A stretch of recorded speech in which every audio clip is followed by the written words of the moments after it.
Friends, Romans, countrymen, give me your attention. I have come here to bury Caesar, not to praise him. The evil that men do is remembered after the death, but the good is often buried with them. It might as well be the same with Caesar. The noble Brutus told you that Caesar was ambitious. If that is true, it is a serious fault, and Caesar has paid seriously for it. With the permission of Brutus and the others, for Brutus is an honorable man. They are all honorable men. I have come here to speak at Caesar's funeral. He was my friend. He was faithful and just to me. For Brutus says he was ambitious, and Brutus is an honorable man. He brought many captives home to Rome, whose reasons brought wealth into the city. Is this the work of an ambitious man? When the poor cried, Caesar cried too. Ambitious shouldn't be so soft. Yet Brutus says he was ambitious, and Brutus is an honorable man. You all saw that on the Lupercal feast day I offered him a king's crown 3 times, and he refused 3 times.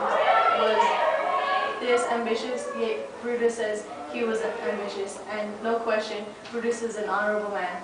I am not here to disprove what Brutus has said, but to say what I know. You all loved him once, and not without reason.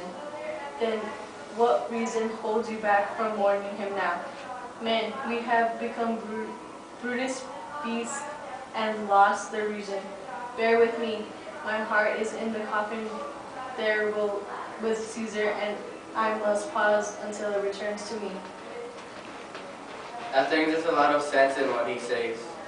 If you think about it correctly, Caesar has suffered a great wrong. He has, sirs. I worry there will be someone worse to replace him.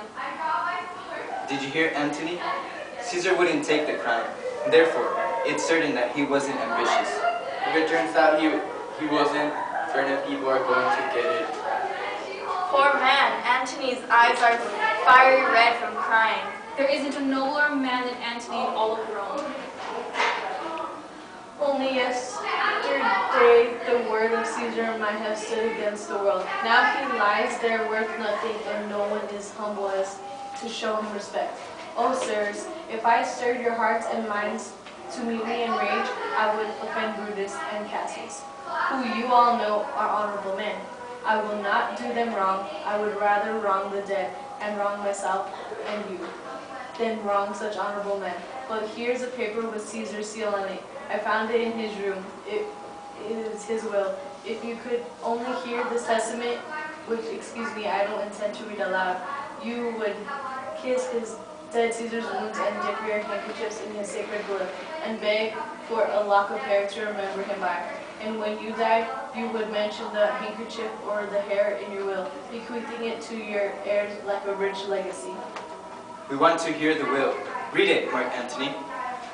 The will. We want to hear Caesar's will. Be patient, gentle friends. I must not read it. It isn't proper for you to know how much Caesar loved you. You aren't wood, you aren't stones, you're men. And being men, the contents of Caesar's will would enrage you. It's better that you don't.